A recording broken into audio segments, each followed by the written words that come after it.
biso même si bangote merci mbote na bino nyonso esika bozali bolimbisi mwa moke na mwa retard tobandi nango na émission ya mokola lelo ezali makanisi mpe posa na biso te mwa petit souci technique merci na bandeko nyonso concourir po ete likambo yango ebonga ntango ngo tovandi je crois que bamicro nyonso répondre malamu mbote na bino nyonso esika bozali na Kinshasa bozali banda République démocratique du Congo topesi bino mbote j'espère bien cravate nange evandi bien nazomona ngo nango ezobina eke wapi ezokende ya kotengama vraiment merci na bino nyonso esika bozali cravate vani malamu comprendre que toyei kobunda na mingi mpo tobongisa likambo ya micro nini tokolobela mokola lelo collectif moko ebotami mokolo ya lobi collectif fruit François Beya donc collectif libéré François Beya Victor Tessengo na JP Mulumba nde basali collectif wango bazaki lobi liboso bapanzisa yango batalisi ete François Beya bongaza la juge azala libéré ou encore batia na disposition ya justice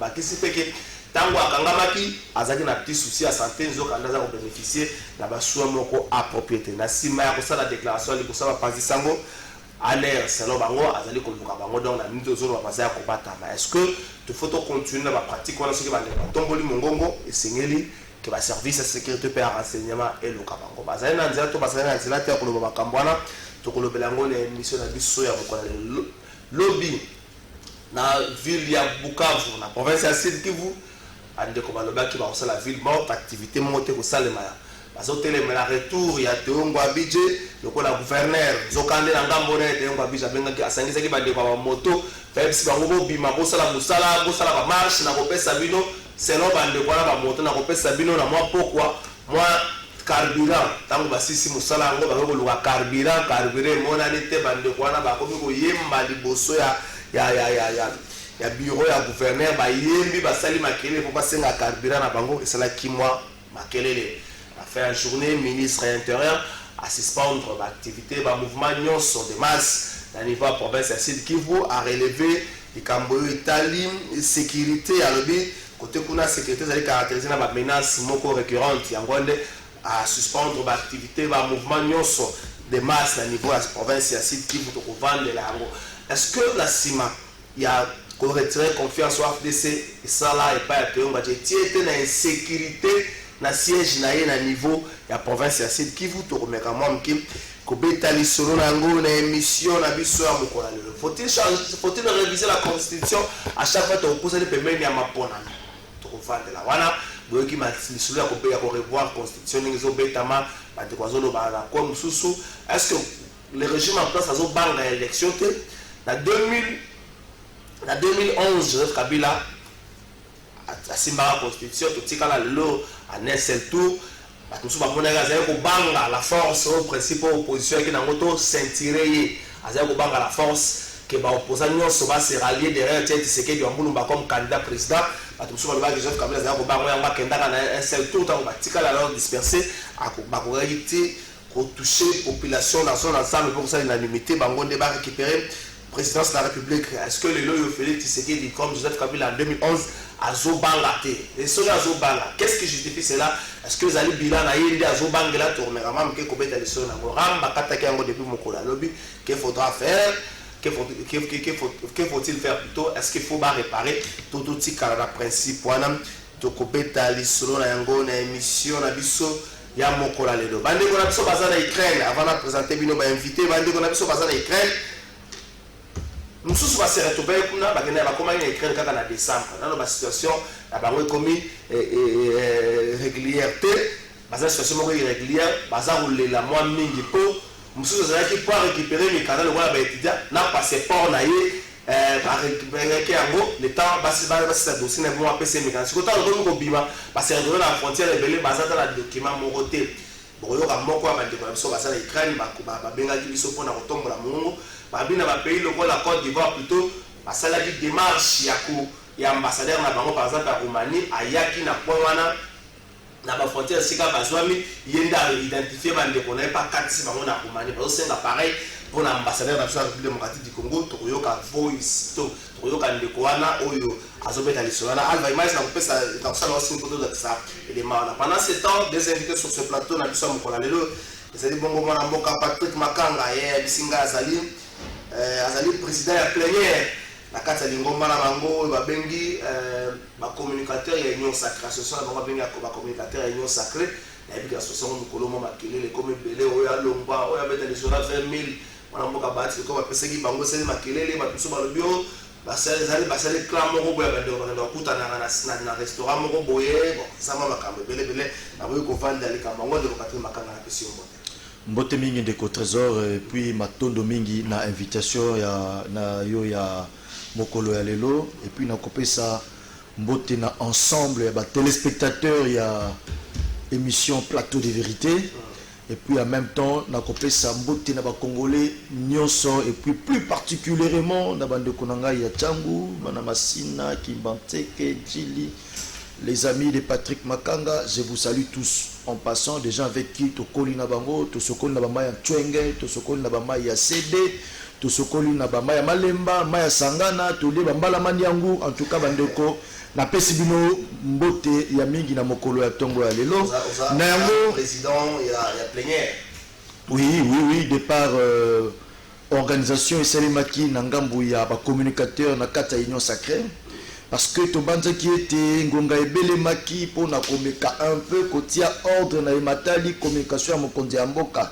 Fallait en avoir coordination parce que ba dongoro miso ba kota ki moi mingi ya ko véhiculer un tox pour na ko saboter bolamo Mokonzi Amboka osala parce que na mokolo ya lelo moto moko ta ko ba ete na mikolo na mibu na bambula misato Mokonzi Amboka asali mutu mo contredire nga azalité était que Asali Koloka, même 10 années où Ndeko Kabila Zala qui est en place.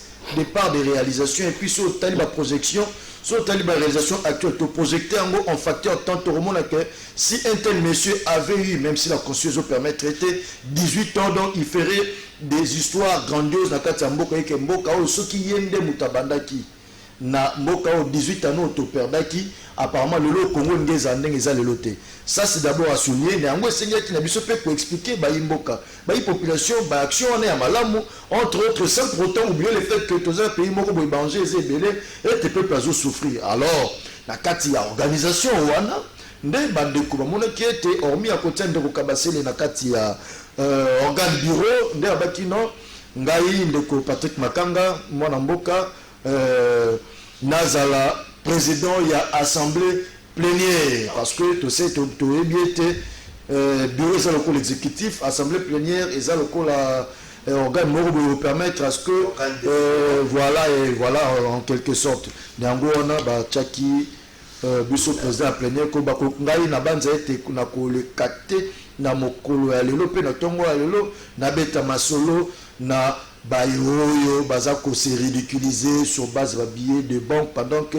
luto to banda ko sala pour na Mokonzi Amboka pour na ko bilisa bo solo na baction Mokonzi Amboka to sala yango même sans pour autant recevoir ba subvention na Mokonzi Amboka na qui que ce soit on a fait deux fois et puis to sala yango na ba moyen de bon ya biso moko parce que to banza ete to za ba républicain il faut to ça ba analyse na ndenge longo bani sans qui est parti pris pour éviter l'extrémisme mususu. Donc, c'est un peu le solo à Mokolo Alelo. Patrick Jean-Louis Massimango, secrétaire général de la partie politique Mpassa, n'invitez pas ça pour ça sortie officielle la Bruno ou encore Bozo Zela, Bozo Talangonga, la PSU Mbote si vous avez. Mbote ndeko trésor tika pena pesa co-débatteur nanga Mbote wazali ko représenter Union Sacrée.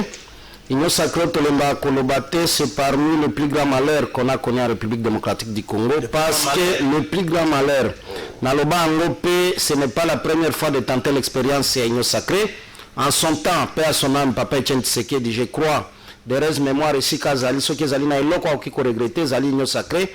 Et les mêmes choses sont en train de se reproduire aujourd'hui pour que le pays soit mis en ébullition où aucun projet, aucun secteur, Zali Kotamboula Malamute, na yoki na monoko ya ndeko nanga Patrick koyebisa bandeko na biso ya Tchango esika sokola na bangoma ya mbula ke makambo ezali kotambola malamu 3 ans oyo ya ebonga Mokonzi ya mboka ezali malamu na yebite soki auti na planète Terre soki azalaka na Kinshasa précisément la République démocratique du Congo mais il revient à la population de savoir est-ce que ce qu'il dit que makambo ezali kotambola malamu ezali ya solo to ezali ya lokutame kastika na pesa nano bandeko na biso ya Mpassa Mbote esika bazwami o bakozwali bakuya malamu kolanda yo na nzela bokambami ya mwana mboka Dodo Lutombo, et que nous restons sereins sur des questions qui touchent à la République, parce que vigilance nabiso ezali na 2023 où nous serons alignés en ordre de bataille dans chaque échéance, et que le peuple puisse nous départager, parce que le Congo doit retrouver son sourire na action nyos oyo biso bayi politique tokoposer olia kotika mboka na kati ya toiboyi lokola ezali kotambola lelo na kanisi na deuxième prise de parole ezali na bato na kosenga ofunda bango epa mokonzi ya mboka mais bamisusu ofunda bango epa ya peuple mokonzi surtout ya biso bato ya ville ngoma Kinshasa. Merci bandeko baza na Ukraine, bandeko baza na mwa ba souci toyoka ndeko oyo asali biso message a expliquer un peu situation na bango baza revivre kona. En fait, le problème c'est quoi? Nous surtout nous qui venons d'arriver en Ukraine, nous sommes arrivés en Ukraine au mois de décembre. Le mois de décembre là, il fallait faire les formalités. Nous sommes arrivés en Ukraine en tant qu'étudiants. Il fallait faire des formalités pour avoir des résidences. Et avoir la résidence dans la ville où nous on habitait, la ville qui est proche de la Russie, qu'on est en train de bombarder actuellement là, dans la ville là, pour avoir la résidence, ça prend 3 mois. Ça prend 3 mois. Ça prend 3 mois et de ce fait-là, il y a de ces étudiants-là, on les avait remis juste les passeports et ils n'ont pas eu leur résidence, ils attendaient la résidence. Il y a d'autres étudiants comme moi, on ne m'a pas remis mon passeport, l'immigration a dit non, laissez votre passeport. Une fois votre résidence sera prête, on va vous appeler pour vous donner la résidence. Et maintenant, on arrive à la frontière, on présente, j'ai même les photos de mon passeport, les photos de mon visa, même le visa qu'ils avaient prolongé. On arrive à la frontière, on montre ça, on nous dit non, il faut avoir un document qui dit que vous habitez en Ukraine. Quel document on va avoir encore qu'on habite en Ukraine? On leur montre les photos de visa, ils disent non, il faut avoir un document.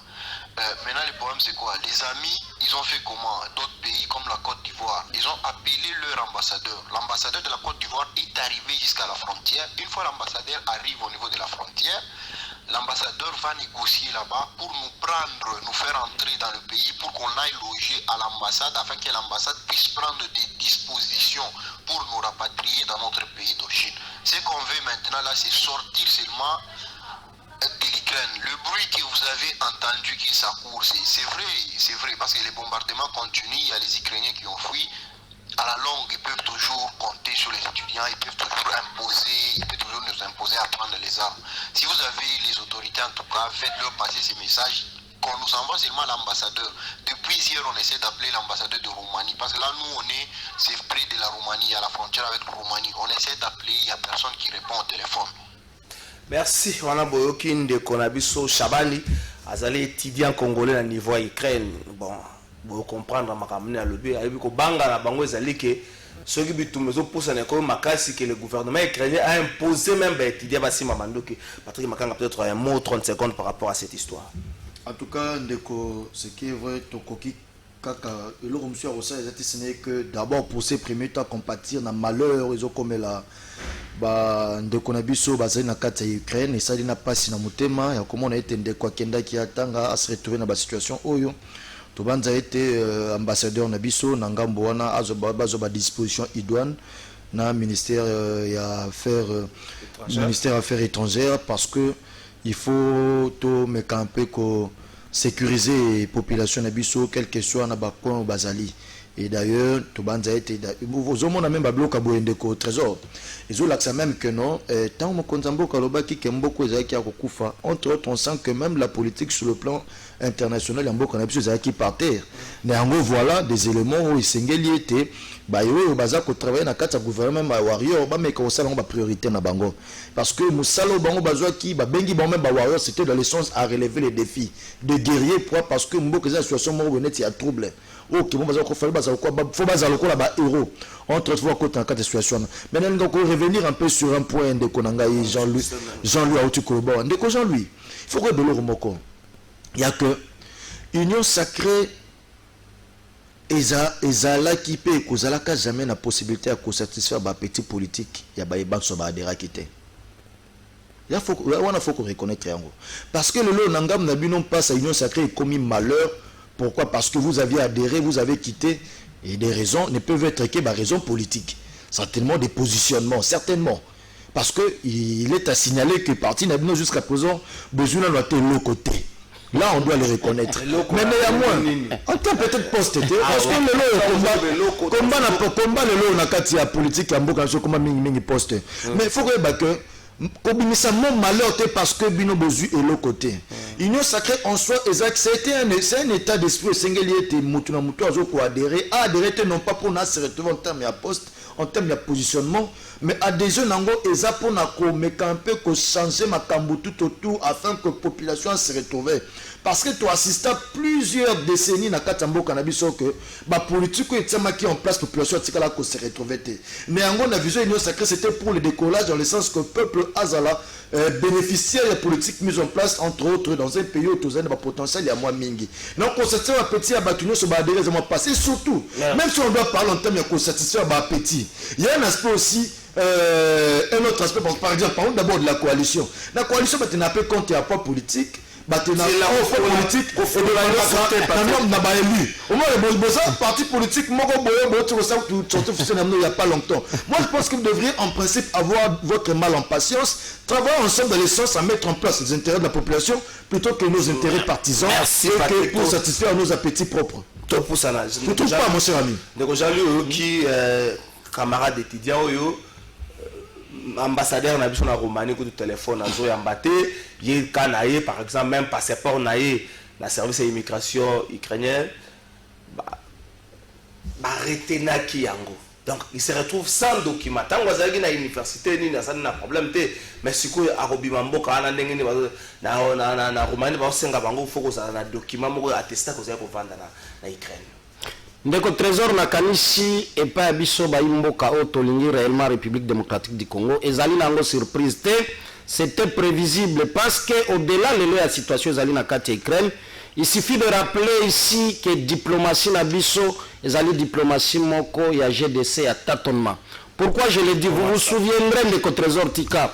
Est-ce que vous savez jusqu'au jour d'aujourd'hui il y a un ambassadeur qui est mort qui était mort ambassadeur nabiso dans un pays africain au-il le corps na batikala ko récupérer en côté pour bakundango à cause de l'irresponsabilité na faiblesse ya diplomatie nabiso.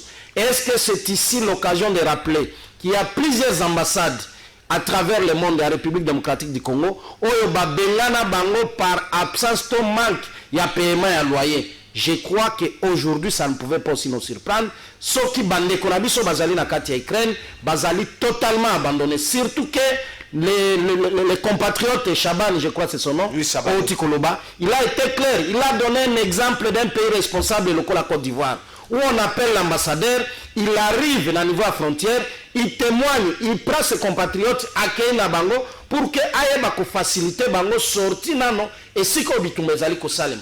Mais pour la République démocratique du Congo, nous nous limitons à avoir des communiqués. J'ai suivi le ministre des Affaires étrangères dernièrement, où il y a 200 étudiants qui sont en Ukraine. Le gouvernement est en train de prendre des dispositions adéquates pour aider à ce que bazala évacuer. Voilà encore une autre promesse et pas à bateau azali na kati ya situation moko dangereuse. Il y a état de guerre, où le gouvernement na bango et il y a un appui pour que balongwa la situation ana. Donc ce n'est pas une surprise pour nous, ça prouve encore davantage que la gestion diplomatique, la gestion de la politique étrangère à Mboka Nabiso ezali na kokoso alors qu'on nous a vanté ici qu'après 18 ans à Bokamami, Yamona Mboka Kabila, dont je ne suis pas porte-parole encore moins de sa famille politique, et que Bangonde Baye corridorer image à Malam, il y a diplomatie Nabiso, et qu'on a la diplomatie agissante. Mais le constat est que les alliés diplomatie moko ou les alliés na état ya pongi ya babébé les alliés kokoka ko produire ba effet na ngote mais kasi nasi lisanande konanga pas nasi sanalande koloba ete nous sommes peut-être en recherche ya guerre à positionnement parce que tout se retrouver dans l'union sacrée. J'aimerais vraiment vous apaiser et je crois les 80 millions de Congolais bazolanda biso savent très bien que nous ne faisons pas partie de l'union sacrée mais nous restons respectueux à l'institution légalement établie comme parti politique aux alliés légalistes et que le résultat de l'union sacrée ce n'est pas aussi un secret aujourd'hui, c'est chaotique. Dans tous les secteurs de la vie, je peux vous citer ici le Kambouamaï, le santé.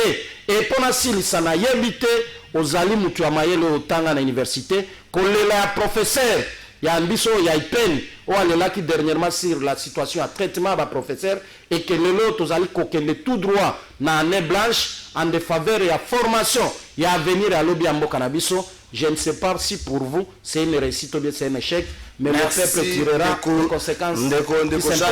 Professeur Wana Lobaki na Rolobelango na souka émission. À un certain moment, on a vu tous maquiller les salamagos autour. Il y a la situation, il y a il s'appelle comment les comédiens. Il y a un dimo aussi. Mais cela ne veut pas dire que tout est le mlaramakam. Mais au moins, le gouvernement doit essayer de mettre un peu plus du sérieux et d'organisation. Qu'est-ce qui se passe dans cette Kivu? C'est ce gouverneur Oyo, qui confiance. Oyo, Azaki destitué au niveau de l'Assemblée provinciale, mais réhabilité au niveau de la justice. Azongaki, Alati Fachi, Tolonaye, ça dit c'est un message clair à l'extérieur de la population, mais Azan sous en harmonie de la population. Hier, la population a dit ville morte, Torotambolate. Abimisi Batuna Balana Babande, qu'on a vu Bakumba la moto. Car on peut savoir carburant na souka journée carburant monte bandeko na basale makele à la fin de la journée communiquer mon ministère intérieur ou interdire la manifestation publique nyos na niveau à Sud Kivu. Est-ce que le ministère de l'Intérieur veut protéger d'un côté Théongwabi ou encore le ministère de l'Intérieur a simplement des informations bandeko ba ko luka basala manifestation quoi que ce soit basana ngote yango alingi abatela quiétude ya province wana. En tout cas ndeko trésor na dossier wana FDC est un peu clair pour nous expliquer, pour nous couper sa position na yango. Au bon ça été FDC allié za parti moko et allié vraiment première force politique na Katia Sud Kivu de par la confiance population à Tiaki na ngambu ya parti FDC. En tout cas, nous l'avons désavoué, ce qui est vrai. On manifesté notre désaveu à l'égard de notre camarade Tongwa Bidje, dans le sens que il n'avait plus la confiance de la population manifestée par les élus au niveau provincial, il y a Sud Kivu. Donc, au Yazako, ça, peut-être nous, de notre côté, on a des inquiétudes. Il y a comment on a le fait pour lui de s'entêter. Est-ce que, et qu'au déranger finance, il y a province était, parce qu'on sait très bien dans une guerre où quelqu'un veut se positionner par la force. Des fois, Biloko est en pâtissage, qu'est-ce des fois hein? C'est l'argent qui sort en cascade. On a des inquiétudes. Quant au dossier de côté, on va budget. Il y a plus d'harmonie entre la population. L'autre peut-être c'est là qui ville morte. On a vu que ici, ville morte, Biso Tozali derrière population Oyo. A hésité à il y a placer confiance naie et pas na biso. Quant à de côté on budget, je pense que ma déclaration botangaki na ba média matali déclaration ya bureau politique FDC allié au azaki clair sur ce point, il y a exprimer désaveu na biso compte tenu il y a situation où il est cas qui n'a Sud Kivu parce que ba député na niveau provincial ba longola qui confiance na bango et pas de Congo budget entre autres parce que il ne représente plus, il n'est plus les tickets pour le développement, il y a province à Sud Kivu. Mais néanmoins, Ndeko Nangaï Jean-Louis. Ndeko Jean-Louis, ko mitungi sate. Et Zangaïté Patrick Nakole Kana TV pour dire noir ce qui est blanc, dire bleu ce qui est vert. Je suis un croyant chrétien du ministère de la Voix, des Woy International. Je passerai, je dirai, je l'ai toujours dit partout, je passe. Situation Mbo Kanabiso et Zana nous. Non, quelques temps on a fixé le Komoko et ça malamoté, mais il faut qu'on note par bonne foi la volonté manifeste exprimée par des faits sur terrain ya Mokonzambo pour renverser tendance Yamabe vers Malamu. Il y a comment on a même été dans mon connaît à Kolobaete Mboka Wana Mboka Ikolo Congo et Koufa. Il y a qu'il faut qu'on sait que ça veut dire que c'est quelqu'un qui a une union sacrée de par notre vision. On sait que les choses ne vont pas très bien. Parce que tout le monde, même dans l'Ukraine, c'est qu'il y a beaucoup de gens qui partaient. Avec l'action, nous pensons que dans un facteur temps, les résultats seront escomptés. Surtout que changeons la carte écolo et il y a quand même quelqu'un du doigté. Mais néanmoins, dans tous les secteurs autour de Tanga, on a des éléments de l'action noir sur blanc qu'il y a des avancées dans ce sens-là. Jean-Louis Massimango. Est-ce que le ministère de l'Intérieur veut protéger Théongwa Budget? Est-ce que Théongo Abidje n'est plus en harmonie avec la population. Et quelle serait la conséquence si le ministère de l'Intérieur avait protégé Théongo Abidje et si le gouverneur n'est plus en harmonie avec la population? Des villes mortes. Donc, on peut ici une manifestation publique. Des villes mortes pour voir la police. Ndeko trésor eloko aliboso na kosenga yo pona yebi batu bayaka kufunda nde pa na yo po funda batu epa ya papa mokonzi ekolo. Mutu aliboso na kosenga ofunda ye pa ya président de la République ezali ministre ya intérieur, vice-premier ministre ya intérieur, fundela biso ye epa ya papa mokonzi ekolo pona violation manifeste ya constitution o ezali ko garantir droit ya liberté ya ba manifestation ya batu. Tango eloko ezali kotambola malamu te, mais lui est en train de saboter les dispositions légales de la constitution en voulant museler liberté à bande konabiso ya Sud Kivu o bakoki ko manifester te lorsque makambo ezokende malamu te. Mutu ya mibale esengeli ofunde pa mokonzi ya mboka ezali gouverneur sortant d'ailleurs ya Sud Kivu Ndeko Ngwabidje qui s'entête gouverneur sortant, et je crois que je vais le démontrer ici dans le temps qui m'est accordé de Konanga Trésor. Nous devons d'abord remonter la historique à Likambo. Likambo est bandi wapi. Ndekoana à la tête de la province à Sud Kivu. Et je vous le dis avec autorité parce que je fais partie de la jeunesse, de la notabilité à la province Ouana et je connais ce que je parle ici. Il y a eu un rapport dans l'Assemblée nationale où il est démontré noir sur blanc impliquant. Eza l'Assemblée provinciale, eza l'Assemblée nationale. Implication na ye na makambo ya pillage ya ba minéré na territoire ya Mwenga. Et que ba député bazui ba résolution, ba recommandation, ba sengi na ministre même intérieur que ndeko wana esengeli à répondre na ba charge ezali ko peser série et il y a détournement ya ba pillage ya ba minéré na niveau ya territoire ya Mwenga. Mais comme il était toujours dans des officines diabolique pour s'entêter au pouvoir au détriment de la volonté manifeste de la population assistive. Il avait au départ soutien de Bandekonabiso et FDC dirigé par mon amour Kabati Nkwembo. Suite à la pression de la population, suite à la pression de la politique qui aime réellement le pays, Bandekonabiso et FDC qui kozonga na voie raison jusqu'à ce que désavouer Tolobi félicitations pour avoir pris un acte courageux, Yakoye Bissandeko wana azali sous mérité confiance à la province Wanate. Il est vrai, nous sommes légalistes, baye kokene na dossier na niveau de justice. Mais tokole mapé kolobate, nous devons avoir une justice qui sait maintenir l'équilibre social. Bokozala wana te pona kobimisaka ba décision moko oye kokene à l'encontre na volonté de la population parce que toyebi peuple ne mokonzi. Basali forcing yo basalaki Ndeko Ngwabidje zongi na province dans des contextes aussi que vous connaissez, et que la population à Sud Kivu, Nanzela, il y a société civile, Nanzela, il y a certains partis politiques qui aiment le pays, lobby, ils vont commencer des actions. Il y a des manifestations pacifiques évidemment, et que ville Mobimba, province, il fallait observer ville morte.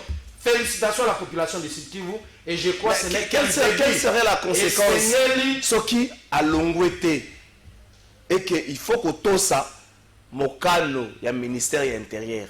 Quelle serait la conséquence? Ndeko, nakanisi balobaka, le peuple gagne toujours. Merci. Le peuple gagne toujours et Elingi Koloba, il finira par partir.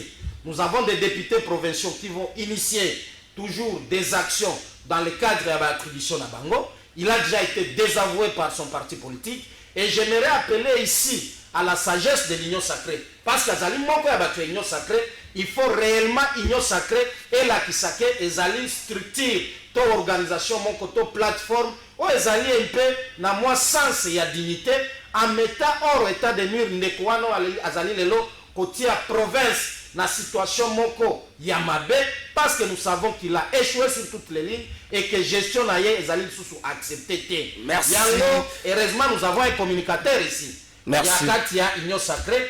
Asenga na ba responsable Union sacrée, malheureusement toyeba kate Union sacrée za la hiérarchie et que les structures ba communicateur ne comme na moins hiérarchie, nous risquons aussi de commencer à s'adresser à la structure na bango parce que yango les alliés organisés et alliés na plénière et alliés na président nango to sengi bino dans toutes les responsabilités, vous devez tout faire pour faire partir Théongo Abidje de cette province là qui risque aussi de mal percevoir la... Merci Jean-Louis Massimango. Ça va de soi na bilan à 2023. Merci. Et qu'on risque... Jean-Louis Massimango. Merci Nayo, merci Nayo, Jean-Louis Massimango, to poussana.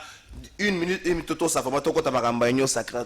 Cette histoire de François Béa, collectif Fruit François Béa et Botamagilobi, Victor Tessengo plutôt, et puis JP Moulumba, Bato Bakumbi Makanisiwana, Batali Sakete.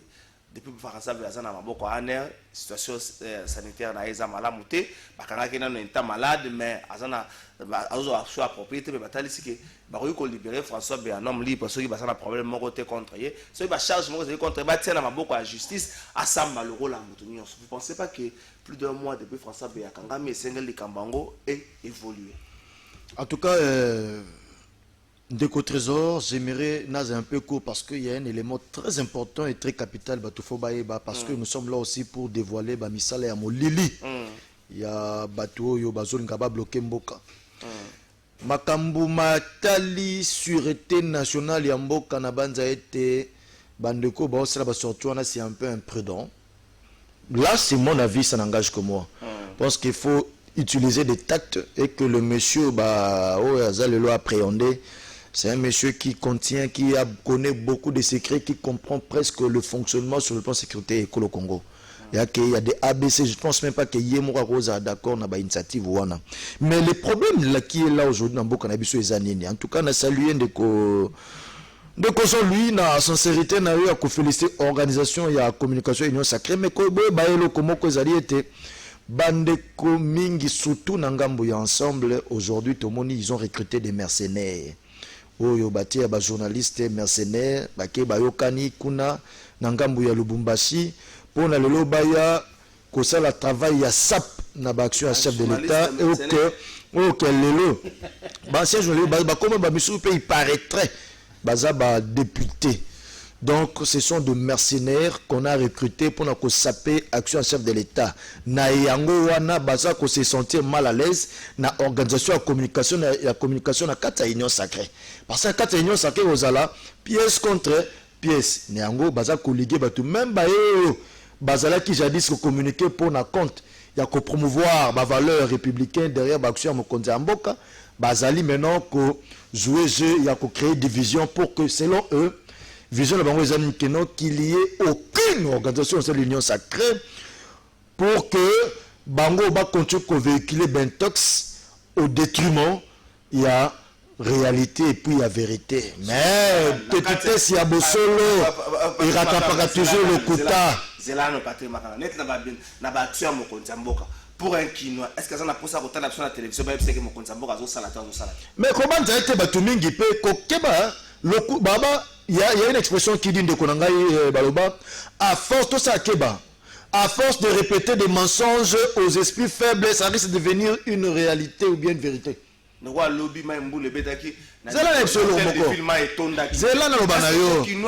Situation yamboka na biso eza kosenga musala moko de faute en comble que ba solution ngo mona na claquant du doigt te mais na moi ko boss na te bandeko bazala mdina venir kwa moto na Kintambo baza ko sepela bana bato quartier ba quartier wenze balabala ba asphalte kende na ozone balabala yose na faut pas en place ndeko na mpasa. Il faut pas pour dire que misala ezali kosai makasi et kosai maloko net na bateau magique te abracadabra makambo mi mbala moko. Merci. C'est tout un processus changement na kati ekolo. Jean-Louis Massimango, cette idée à collectif Fruit François Béa. Un mois depuis ba interpellé to rolo bateki depuis ba kangai. Batora ba kubandiko ba komi kosenga soit batika ya nom libre, soit ceux qui ba greffe moko ezali oza reposer contre batinda ye na justice asamba po balutali siete azali na problème ya santé mais bango moko tango batomboli mukongo selon bango balobi ki aner akomi koluka bango baza bato ya kobatama na ngongo. Ndeko nakanisi ozali kolanda eloko ezali koleka entre Russie na Ukraine malgré force Russie azanango malgré ba action Russie azosala malgré bras de nani esprit Poutine azala nango ya main de fer nakanisi omonaki moi groupe ya bato na kati ya Russie pour manifester contre guerre de Salema na Ukraine. Et quel que soit régime, quelle que soit situation, bokoki ko empêcher batute ko exprimer dans toute légalité maye bazali ko croire nango pour que opinion ezala fixée. Donc s'il y a des amis, s'il y a des compatriotes qui ont estimé que na likambo ya ndeko François Beya tozali komona clarté esengeli musala esalema na lombangu sima ya bandeko na biso ya ANR kosala ba enquête na bango esengeli batinda ndeko wana na justice o ezali na compétence ya kokatela mutu etumbu soit ba acquitté soit ba condamné lorsque les éléments ya preuve sont réunis que ezali ko peser na mutu na ye wana ezalaki moi précision sengala ki na pesa mais na kanisi bandeko ya ANR bazali kosala musala nango et les jours à venir ndeko wana kozala na disposition à justice mais soki mayepe tozali koyoka au-delà ya makambo ya sûreté ya l'état o ezali pe contexte moko un peu générique globalisant et que bazali pe kowela course et enrichissement na baoyo bazali sima to pembeni ya mokonzi ya mboka. Nous disons on ne peut pas gérer le pays parce qu'on a des ambitions de s'enrichir illicitement pendant que 80 millions ya ba congolais zali océan mobimba bazali na kati ya misère. Nazonga na lombango na kosilisa na yoki ndeko nanga Patrick s'attaquer na groupe moko ba journaliste parce que bandeko wana bazali ko kabola makanisi moko na bangote mais c'est s'attaquer aussi à la démocratie. Démocratie esengi que contre proposition pe singeli ezala lolenge mususu akomona makambo singeli ezala ndeko sunga baye bazali ko kamba mboka basala nini babongisa mais alobi awa makambo esalami atangi moi quelques 2-3 ans ezebele pesa na solo na pesa mwa maya pio bouti ko lancer Gombe Bopeto awa na kati ya Kinshasa nalingi koloba tika mamango bila awa Bopeto tika mamango bila likambo ya zero trou na Kinshasa ngobila zali soni ya union sacrée ça je vous le dis arrêtez s'il vous plaît soki azali soni ya union sacrée donc union sacrée yango moko ezali soni pona baimoko non union sacrée conclusion de kona s'il vous plaît Patrick tika loba ne Congo Bilazali soni pour la union sacrée donc union sacrée pezali soni pour na baimboka c'est ça la logique parce que outi na monokono de Congo Bila azali soni union sacrée et vous avez raison parce qu'il est en train de tâtonner à la tête ya Bila Kinshasa nasili sana koloba boende konangai. Moi je fais partie na parti politique aux alliés les fiers parce que nous prenons des valeurs lorsque le Kambamala mo salami et sengeli to ebisango baimboka mais la tendance aujourd'hui prouve que bino bokoki kozwa ata 0,5 sur 10 cité na maye bozali kosala parce que union sacrée na zongeli yango ezali soni pona baimboka et que mokonzi ya mboka ye moko atie union sacrée en place nezali eloko ya liboso ekokanga ekleboa na bilan en 2023 parce que tous les malheurs tous les mots qui détruisent le pays aujourd'hui ezali na kati union sacrée. Merci Jean-Louis tozo likambo ya élection mais avant to koma kuna tanga ba message ya bandeko elinko lo bateke bato nyonso mbongi baza na union sacrée elinko lo bateke ba congolais nyonso il faut batambola si ba Félix Tshisekedi bato baza obligé ceux qui pensent qu'il faut baza na sima Félix Tshisekedi baza libre ko sala ceux qui pensent qu'il faut baza na sima ya Martin Fayulu ya Joseph Kabila ya Adolphe Muzito ya Mpasa baza libre autant l'UDPS n'a jamais été na sima ya Kabila na sima ya Mobutu autant les autres ba ko sala lenge moko na démocratie va tout ça na plateau ba yebi principe wana me ba na kati na sima moko tata mokonzi ekolo basala musala pona intérêt mboka ba ba la sima tata mokonzi ekolo te et la kiste ke bo buka ka so côté zela mala mo buka le quoi mokola lobby ba militaire décidé bazala qui condamné certains pour 10 ans certains pour na moins que ça dans les cambo comme qui député moko abeta ma na côté à Changu ndeko to sengi na bino tolérance na ba niveau nyonso. Moi je dis je suis pour que ba condamner ba to nyonso o ba sala ba acte wana mais justice a au sali boye to betima boko c'est une bonne chose mais ça pas capable ya condamner bandeko oyo basimba ka batu ya IDPS ça capable ya condamner bango soko ça capable ya condamner ngote okobotisa batu na mutu makambo moko ya malamu te il y a des ces gens oyo na IDPS basala kana ba message ya kofinga batu boy ya seli message à se filmer à panzi na bo interpeller batu ante zali ba pratique moko malamu te ndenge bo sali bo condamner bango c'est à féliciter. Nangambo a décidé boza la tolérant muta kaboni makanisi moko na bino te boza la tolérant bo discuter na makanisi mena nzoto te donc maboko pona bino bande konyo sope bo betaka bat na IDPS bo longo la comportement na lobby boko sala tamsu na pouvoir te qui c'est pour balobi te yo ndongo sobeta bato lo idps ozala na pouvoir ti mokolo yo swako ya te tam solo be ozala Patrick Makanga président siko za obeta bato et bon ba ploche ne ba sala oni donc bolongo la makanisi wana ezali ka moko ya malamu te natanga ba message ba ndeko trésor depuis tolobela sana cette île lo tozo pension na bandundu na émission oyo bosalaka na honorable Mike Mukeba na bombi kombo na ngai papa trésor je sais pas compris bonjour c'est Cédric Boka trésor yebisa ndeko Patrick Boye azana chance tepo à côté union sacrée oyo babomi mboka oyo wow bonjour trésor bandeko ya union sacrée bazana problème grave po union sacrée eza na pasi oyo Kabila atika na pouvoir bonjour ndeko trésor l'état congolais azwa pe solution pour na bandeko na biso ya Congo oyo bazana Ukraine c'est Shadrach Kassa soit que bandeko boyoki neko Patrick akolobela répondre à mituna mondeko atuni tokota sur likambo est-ce que Félix Tshisekedi a perdu des élections est-ce que le pouvoir le régime union sacrée a perdu des élections est-ce qu'il faut simba constitution na biso et s'il faut simba constitution na biso ça serait pour quel avantage est-ce que le peuple se retrouve na kati ya likambwana et si mama ki na 2011 peuple azwa mbanoni na kosimba bana la constitution de 2011 ndeko Patrick Natalio ndeko merci beaucoup na malobo pesingai ya mbala oyo ya mbona ko répondre pa ndeko atunenga mutuna na ko bandela na ko tala su mutuna na ndeko atunenga mutuna ndeko Patrick azan ndeko Patrick azana chance te po côté union sacrée yango nde bomi mboka abi union sacrée azali na problème grave et azana pasi oyo Kabila atika na pouvoir lokuta mabe ndeko namoni mituna mibale na koloba ete en tout cas motuna moko epesi réponse na motuna mosusu ya koloba ete situation ya mboka na biso catastrophique oyo to se retrouver na yango et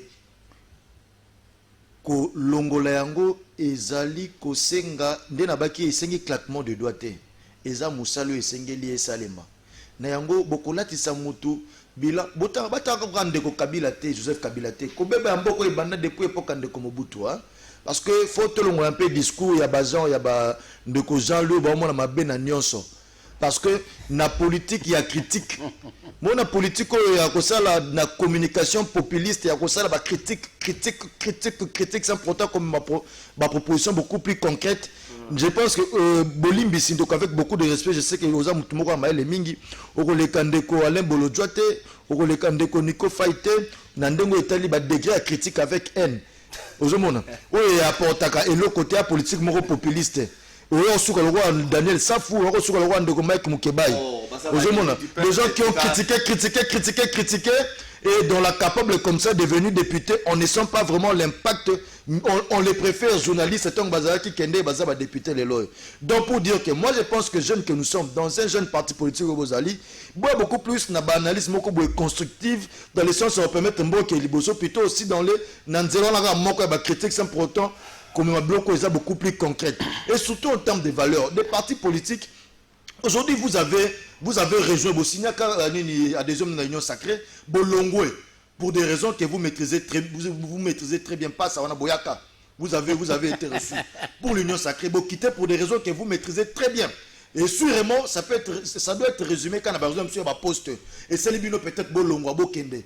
Mais le long en termes, il y a ma valeur et ma parti politique. Je ne pense pas si vous devrez être inscrit dans ces sens-là pendant que vous avez été illustré na Blomo déjà. Vous êtes illustré à Blomo à Malamouté.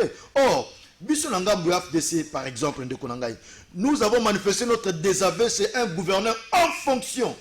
Moutou et Seigneur, il tombe à tout prix parce que quelqu'un qui a gouverné dans un parti politique, ça veut dire aussi que la cotisation à partir de Malonga, la contribution à partir de Makassi. Donc, pour dire en termes de valeurs, FDC, Alliance de Commodé, c'est battu le Kobozar, élection, il faut jeter ma fleur.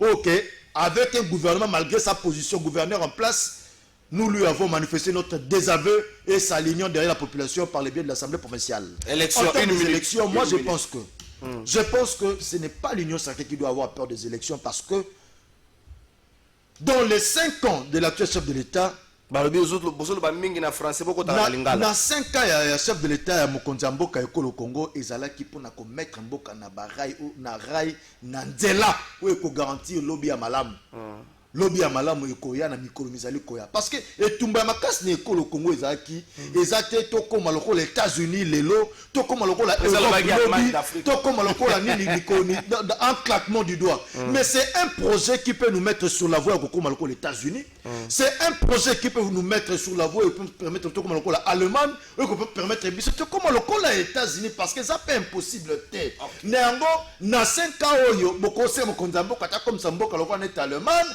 net États-Unis, net Londres. Or, pays tel que Londres, renseignez l'histoire, on vous dira que Londres, pour nous mettre en place système, il y a évacuation à Begouna Bango, 18 ans. Pour nous ne fût-ce que système d'évacuation des égouts. Or, le lot avec l'action. C'est un projet qui a été. Mais c'est question de mettre le pays sur la voie du développement qui garantit un lendemain meilleur. Parce que dans un système Moko est gangréné par la corruption. Merci. Alors, la politique déjà tient en place, je pense que la population va voter massivement le chef de l'État en 2023 et puis loin de l'intox des personnes de mauvaise foi. La période électorale, Jean-Louis Massimango, est-ce que le régime en place à Zobanga, élection, est-ce qu'il faut tout canisa, qu'il faut tout simbaka constitution à chaque fois que tu pousses à une échéance électorale et les autres pour quel intérêt? Parce que certaines personnes pensent qu'il faut réconforter ma position à Bango ou encore c'est pour l'intérêt général et la population pour que la population se retrouve. Oui, Ndeko Trésor, mais il y a quelque chose qu'il faut vite fixer l'opinion. Patrick, peut-être il n'a pas eu le temps de me suivre. Et je ne peux que constater, soit il est fait Azosalango par mauvaise foi parce que nous sommes à moins de 2 mètres. Makambona Zoloba Zoboya Koyoka, mais au moins population Zali Koyoka. Je reviens sur mes propos, on passe à Mouvement des Patriotes pour l'Action Sociale Africaine. Ici qu'on a Zali secrétaire général, n'a jamais été dans l'Union Sacrée. Pour preuve, on passe Botami Sima, il y a naissance et Union Sacrée. Mais vos animateurs et nous considérons, s'il vous plaît, nous considérons aussi en ce jour que Union Sacrée ezali ndaku o ezali na fondement et que biso tokoki kokende kokota te na eloko ezali na kati ya droiture te na légalité te. Et en deuxième lieu, tokoki kokende kokota na eloko oyo te et salami pona kosunga peuple. Soki bo salamaka pona kosunga peuple, là on pouvait se dire lorsqu'on parle du bien du Congo nous viendrons. Mais lorsqu'il s'agit de piller, de détourner, de saboter les lois de la République, biso tokoya kokota kuna te. Eloko ya mibale. Ndekonanga Patrick akoti en rébellion contre ba propos ya mokonzi mboka. Auti koyebisa biso awa na 5 ans ya mandat ya mokonzi mboka, il fallait ba ya ko préparer kotia makambo na rai. Mais tous la Congo te comme lokola États-Unis, et comme lokola Allemagne, et comme lokola France. Mais mokonzi mboka comme na Allemagne ndeko. Il a dit tout aux Congolais que la République démocratique du Congo sera l'Allemagne d'Afrique. Mais merci beaucoup. Nous prenons acte. C'est pas dans 5 ans. Il n'a pas dit dans 5 ans. Le Congo se déclare solution Yabamoka Moussous. Mais comment un pays solution incapable de venir au secours Nabande Konabiso Bazali na Ukraine? Comment un pays solution incapable n'a rappelé qu'il y a la situation à l'ambassade, n'a rappelé la situation à professeur, n'a rappelé la situation à l'otilique, n'a rappelé la situation à Maï, et que RAM, malgré que tous les actes administratifs écrits et salement, il y a été RAM définitivement, mais tant là le lenge mususu babimisi deuxième facette. Mutu nyonso ya silisa kofuta nyongote bakobandoka te kaka mbongo. Kasi nyongo yango tozwa yango epa ya nani, nyongo yango population asenga yango epa ya nani. Voilà le résultat d'un bilan positif. Il y a une union sacrée. La personne dit secondes. On le banane que ram et katanité. C'est katani pour la bateau bafuta nyongo. Oh bafuta mbongo. Déshabiller Saint-Pierre pour na kolati ça Saint-Paul ou bien Saint-Jean. Elingi kolobaboy. Balobi ram esili. Mais soki ozana nyongo po biso pe tozwaki mayele. Mayele likolo ya mayele. Tango babandi ko kata biso ba unité, biso pe tokomo somba ne ba minute. Siko batu nyonso bando somba ba minute. Pona kokima kimoyibi wana ya ram. Balobi te tokotika bango bongo te comme biso toyaki nde konyokola réellement peuple. ekomi sikoyo ata soki tokati ram mais service ya kokata bambongo na baye basilisa nyongo te ezokoba yango tozali komituna population ezwa nyongo yango epai ya nani. Merci. Voilà question tozali nango. Bonjour Trésor. Na likamba ba élection de konanga 10 secondes. constitution yango moko et prévoir modalité ya ko réviser constitution ezali nango eloko ya mabe te. Mais kasi mayele ya mabe ezali nini? C'est la question ya opportunité et inopportunité. Constitution esalema pona kotia équilibre ya ba pouvoir poto éviter ko concentrer pouvoir na maboko ya mutu moko lokola constitution ya 1967 oyo papa Etienne Tshisekedi azali pe parmi ba rédacteur nango oyo concentra pouvoir nyonso na maboko ya mutu moko na parti ya MPR et que lelo soki bande ko na biso union sacrée bakomi kokota na baconsiabile na baofisine ya mabe pona koya kozongisa bokonzi to pouvoir concentré na maboko ya mutu moko. Je crois que ça ne passera pas. Ndeko Kengo Adondo est encore vivant. Vous pouvez aller vous renseigner auprès de lui que Batuba Koufa na mboka oyi et que na landa ndeko na biso professeur Mbata, professeur international autoproclamé Nenga Mibengaka koloba ete ndeko Boshab à l'époque qui était venu aussi na makanisio ba imboka baboya azalaka kokende libanda ya nzela ya malamu. Mais lelo boni oyo kombo na ye kubanda kotanga ma partout soki makambo wana ezali ya solo na kosenga na ndeko a voter nano mibeko ekosunga biloko akoliezwa mana mboka a voter mibeko ekosunga makambo nyonso mabe mokonzi ya mboka amonaki na Kasai ezonga na nzela akosala ete bitumba esila na est toiboyi ya désordre ya bokambami ya ville ya Kinshasa ya bokambami ya province ya Sud Kivu ya bokambami ya autant de provinces na makambo ya surfacturation à niveau ya tseni esala nini esila parce que le Congo doit gagner dans tout ce que nous faisons et nous éviter la distraction pure et simple. Parce merci, que le 30 décembre 2023, na 23h59, sans dépassement une seconde, il y aura bel et bien élection en République démocratique du Congo. Merci Jean-Louis. Bonjour Trésor. Tolingi Toyeba, Sokira, Messili, à Solo, vraiment. Pesabiso, réponse, c'est gradi depuis une sélégal. Je crois que vous réponse. Ce que vous avez dit, c'est crédité. Bandeko, oaza nyongwaram kotia crédité. Je continue à sommer manengo mesanagi. Oh forfait minute, oh forfait kotia crédité. Oyoki o gradi na zomo no futa ki bambonga ramte. So mbongo to futa tozwa nini? Boteke la biso nini? Mboko. Bonjour Trésor Mbula oyo utiko bomabatu bakonzi bazoloba teti siko ezali pasi pona IDPS obi bakonzi mais osuki na IDPS. Bonjour Trésor, yebisa maître to sepelaka na ye po alobaka bosolo vraiment c'est Jimmy Kenzi. Bonjour plateau de vérité, papa Trésor depuis olobelaki biso na ifasik awa bakomi koboya biso to teka osali biso pasi papa. Ndeko na vandaki na ngai yo moko elinga makambo wana. Tika na confirmer yango je suis contre Kermesse on a pembeni ya université. Je suis contre yango. Awa ministre alobi ke solution ezami entre ba professeur na gouvernement donc rentrer reprise ba kuyo za kala mingi te.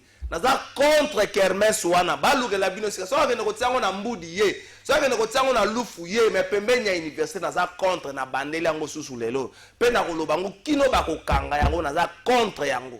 Mokolo Kermesse naza na problème na yete na yebi ete naza contre na le sola zo beta contrat à 2 à 3 je suis contre cela. Na kobelela kango mokolo nyoso ti ba kokanga yango. Pona mbongo na bino formation ya bana bato beba et puis lobi bino yondo kutu mutotile nga message ko za makasi ko ba basune sango basaka musala malamu te basune sango ba bi musala te mais ko bana ba otanga ndenge botiaka pe musique ba otanga ndenge aza contre yango je crois que boki position nga na ko lobela ngo tibo ko kanga yango to poussa na ndeko Patrick siège ya président ya Sénat ya président Assemblée nationale pour la session de mars eza ko pela moto. Qu'est-ce qui va changer ce qui va ndeko na batikali? Qu'est-ce qui va changer ce qui va ndekwana balonge surtout en termes d'union sacrée ce qui lelo mwana mboka bati le kobe puis mwana mboka mboso ko diampwanga bazali destituer na ba fonction na bango un grand coup contre l'union sacrée. Eza bongo te ndeko Patrick. Ndeko Trésor bato ici ko une information fallait ba sur les pourquoi ba revendication et kokaki kozala soki maimatali départ ya na maimatali départ ya ndeko na Assemblée nationale balobi 75 signatures ezali déjà. Il y a le problème ezali boye. Je t'informe d'emblée que ezaba fake news. C'est faux et c'est faux. Ezaba officine politique qui aime bien véhiculer ce genre de choses pour na kozwa adhésion puis adhésion ya bayebanso bazana makanisi wana ya mabe. D'abord yeba keza lokuta, mais néanmoins le plus grand combat ezanini awa lelo c'est que qu'est-ce qui arrive alors? Qu'est-ce qui arrive dans l'Assemblée nationale na Sénat? Les tickets il y a Union sacrée na établi l'élection à gouverneur qui des fois apparemment ça pose problème. Mais néanmoins tout le monde a été les responsabilités dans la coalition ou attendre qu'on a ni Jean Loiseau Mukakondima ya bango te parce que ba responsable ya parti na bango avant ebima baya ki ba côté Union sacrée. Ils allaient été dans la coalition. Il y a ce qu'on appelle en termes de partage de responsabilité, bah tu n'as qu'à compte à poids politique. Bah, tu n'as compte à solidarité, entre autres. Donc, en termes de poids politique, comment on a été les résultats des élections 2018, malgré controversé, qui n'a pas donné aux gens leurs résultats à juste titre, a quand même établi une hiérarchisation, poids politique quand même. On doit le reconnaître. Et que, il y a aussi, en dehors de cela, ce qu'on appelle principe à solidarité. Maintenant, s'il y a des couacs, s'il y a des réclamations, mais les médias ne sont pas les lieux indiqués pour venir parler de votre... Les médias, ils ont des divergences dans la famille politique. Mais allez vers des gens qui aujourd'hui sont en train de superviser moi Union Sacrée Yango, entre autres. Il fallait, comme on dit, les linges sales se lavent en famille. Mais comportement, il y a des sapeurs-pompiers, il y a des animateurs politiques, malgré membres de l'Union Sacrée, ils ont pensé malam ou mingité. Il y a malam ou mingité. Il y a même de ceux qui incriminent, et puis qui pointent les doigts accusateurs pour le président du Sénat.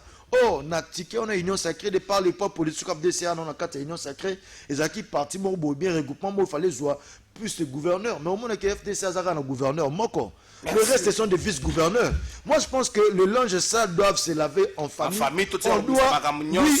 On doit plutôt, c'est un conseil que je donne, on doit plutôt viser, rester dans l'angle de servir la population plutôt de l'impression à chaque fois que merci nous sommes derrière le poste et autres.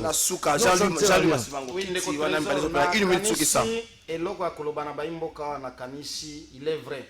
Climat malaise ezali na niveau ya Union Sacrée na chambre wana ezala na niveau ya Sénat ezala na niveau ya Assemblée nationale parce qu'il n'y a pas longtemps tolanda ki ba député à 26 provinces koloba ete Assemblée nationale et comme lokola caisse ya résonance ya institution mususu au mépris à séparation ya pouvoir toyebi mayenyoso elekaki pe na niveau ya Sénat ba makambo ande komatata ainsi de suite ba mécontentement exprimé par certains sénateurs et certains députés. Mais biso, lokola peuple, lokola balobelia peuple, nous disons que c'est de la distraction, ça n'apportera rien à Oyo Baimbo Kabazali Kozela. Pour preuve, de Konanga Patrick a apesi déjà réponse. Alobi Bango na Union Sacrée, c'est une question à poids politique, na solidarité. Yango, tozali komona, au lieu de résulter zala malamu, parce que Bango bazo tenir compte de la compétence. Et pas la Bango compétence, c'est Zanano. Et à côté Mpanzi, il faut que tu aies la poids politique. Na solidarité, il y a des membres de l'Union Sacrée. Merci. Qui mutuazali correspondre à des critères. Il y a compétence, il y a moralité pour la solidarité na bango Union Sacrée et sengeli ba pesa e bon. Merci. Kanisi peuple. Vous allez désormais fixer et où tu es pas ngate bango mokaka batu ya. Merci Jean-Louis Massimango, communicateur ndé et outi kolobama. Merci Jean-Louis Massimango, secrétaire général. On comprend de l'autre Mpassa, merci. Tu n'as rien compris. S'il vous plaît. Merci à Patrick Makanga, président, il y a plénière dans le niveau. Il y a les sangs, il y a des communicateurs, il y a Union Sacrée. Monsieur Sougé, avant la fin, un message. Bonjour, bien cher Trésor, les jeunes amis, il y a Union Sacrée. Non, mon frère, les messages, moi, respect mutuel les entre les jeunes amis, je ne sais pas, donc c'est vraiment un message. Bonjour, papa Trésor, Matadikiba, la Tissiko, la pharmacie, Ezra fermé, tout ça, la nini, poto vivre, koto, yo papa. Papa Trésor Ram et Sili Ezaya Solongai na uti kotia crédit kaka siko. Alors bonjour Papa Trésor, boba moto na no mikolo. Deko mbote. Bosolo e fait triompher Nicolas Lokuta. Ah Félix Koko, c'est là comme na dossier na bino. Papa Trésor yebisa Maître Boyeram et Sili vraiment to sepeli Wandambo. Merci, je vois que bonjour cher plateau de vérité, je viens de témoigner de la suppression de RAM. J'étais victime de cette escroquerie et c'est depuis hier que, c'est-à-dire hier je suis libre J'ai mes unités, je recharge depuis ce matin. Merci. Bonjour, Ndeko Trésor. Le émission bien, Ezangaï, frère Amour depuis Bandal. Ah, frère Amour, frère. Comment vous pouvez éviter Kango? Frère Amour, na biso mi bal tona bandeko basi. Tango zo banda bosoki basali vidéo sex tap o nzamba ko simba bino. Yo moko mpesi comme frère Amour. Bonjour, monsieur Trésor, s'il vous plaît,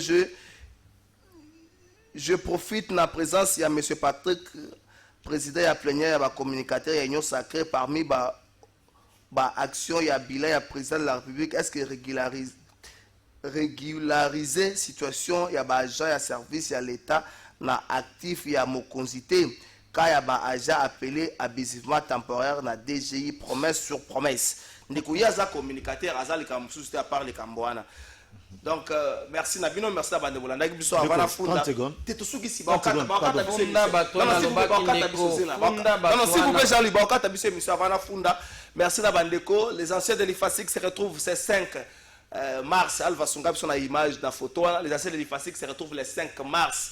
Dans la piscine, il y a Léon Hotel, dans Ngambo, il y a Botour, dans Soukakuna, dans l'hôtel Léon. La piscine est à Léon, les anciens de l'IFASIC se retrouvent là-bas à partir de 14h. Nous sommes les gars de l'IFASIC. Nous journaliste, c'était nous sommes les gars de l'IFASIC. Occasion de Samuel Libino, au cause de journaliste, c'est mon gars qui est XY, mais ils ont occasion d'aller pour la bande de Cognoso, billets à $30, ou y à partir de 14h. Donc, le problème est déjà samedi à 14h, 13h, à la faille, n'a cause à la. Donc, la régie n'a funda bateau.